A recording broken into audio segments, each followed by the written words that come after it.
வாழ்க வையகம், வாழ்க வையகம், வாழ்க வளமுடன். அருளாசர் அருள் தந்தை வேதாத்திரி மகரிஷி அவர்களும் இறைநிலையும் வெண்ணல் சுக்குமமாக எழுந்தருளி 14/9/2024 சனிக்கிழமை இன்றைய நாள்காட்டி வரிகளுக்கான கவிவரிகளையும் அதற்கான விளக்கத்தையும் சிறப்பிக்க வேண்டுமாய் சங்கல்பம் மேற்கொள்கிறேன். அனைவரையும் பணிவோடு முதற்கண் வணங்கி ஆரம்பிக்கலாம் என்றிருக்கிறேன். அனைவருக்கும் இனிய காலை வணக்கம். வாழ்க வளமுடன். சாமிஜியினுடைய இன்றைய நாள்காட்டி வரிகள். எண்ணத்தைப் போலவே செயல்களும் உடல் ரசாயன மாற்றத்தில் பெரும் பங்கு வகிக்கிறது என்று சாமிஜி நமக்கு இந்த நாள்காட்டி வரிகள் கொடுத்திருக்காங்க. இதற்கான கவிதை வரிகள்.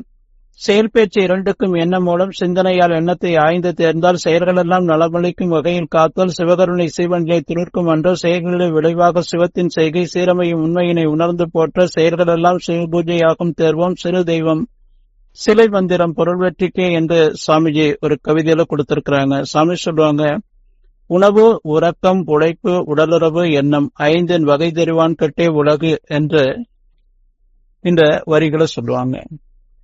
சாமிஜி நாள்காட்டி வரிகள் என்ன சொல்றாரு? எண்ணத்தை போலவே செயலும் உடல் ரசாயன மாற்றத்தில் பெரும் பங்கு வகிக்கிறது என்று சொல்றாங்க.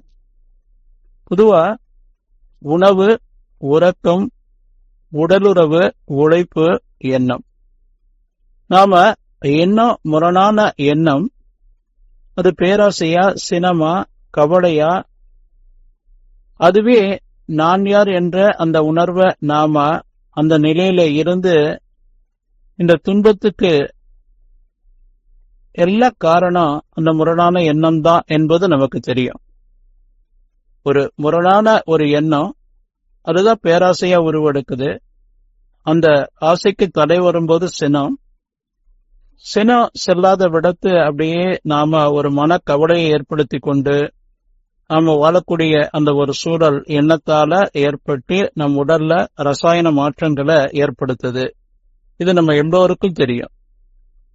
ஆனா நாம செய்யக்கூடிய செயல்கள் உணவு, உறக்கம், உழைப்பு, உடலுறவு என்ற இந்த நான்கை பற்றி நாம சுருக்கமாக பார்ப்போங்க. உணவு, சாத்வீக உணவு, ரஜ உணவு, தாமச உணவு. ரஜோ என்பது அந்த உணவு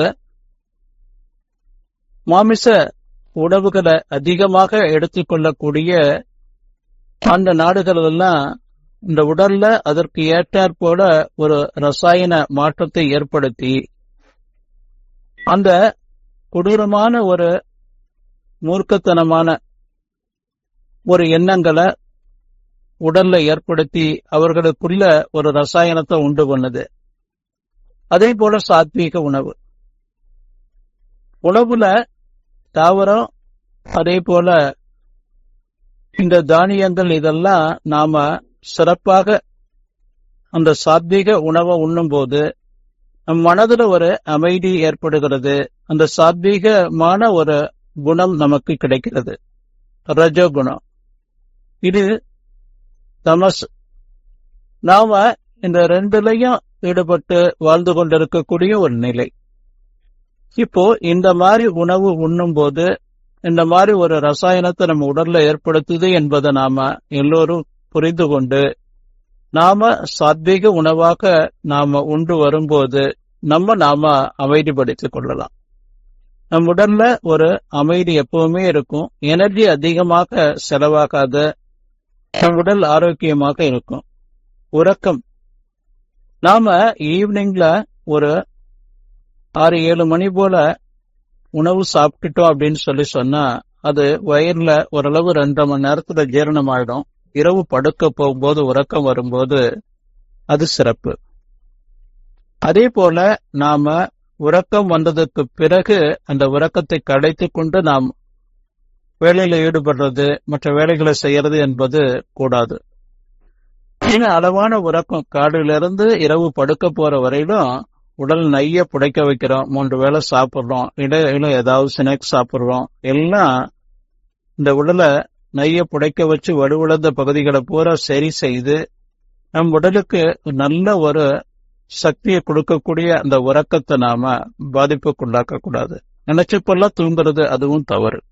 அதே போல உழைப்பு, நம்முடைய வயதுக்கு ஏற்றாற் போல உழைப்பு இருக்கணும். அந்த வயதை மீறியும் நாம ஒரு 60, 65 வயதுகளை கடந்தும் நாம் அந்த கடுமையான உழைப்பு நம் உடலுக்கு அதிகமாக கொடுக்கறது தவறு. உழைப்பே இல்லாம இருக்கிறதும் தவறு. உடலுறவு தாம்பத்தியம் என்பது பாத்தீங்கன்னா மாதம் 2ன்னு சொல்லுவாங்க பெரியவங்க. அந்த உடல் கழிவு வெளியேற்றத்திற்கு உண்டான அந்த ஒரு நிலைதான் அந்த மாதம் 2ங்கிறது. அப்போ நம்முடைய அந்த உணவு, உறக்கம், உழைப்பு, உடலுறவு என்ற இந்த நாளுல நாம முரணாக அளவுமுறை மீறி மாறி நாம செயல்படும் பொழுது, அளவுமுறை காக்காமல் வாழும்போது அது நம் உடல்ல ஒரு முரணான ஒரு ரசாயனத்தை ஏற்படுத்தி நமக்கு துன்பத்தை கொடுக்கிறது என்பதை உணர்ந்து நாம சிறப்பாக வாழ பழகிக்கொண்டு வாழணுங்க, செயல் செய்யணும் என்று சொல்லி நன்றியோடு நிறைவு செய்து கொள்ற இன்றைய சிந்தனையை வாழ்க வளமுடன், வாழ்க வளமுடன், வாழ்க வளமுடன்.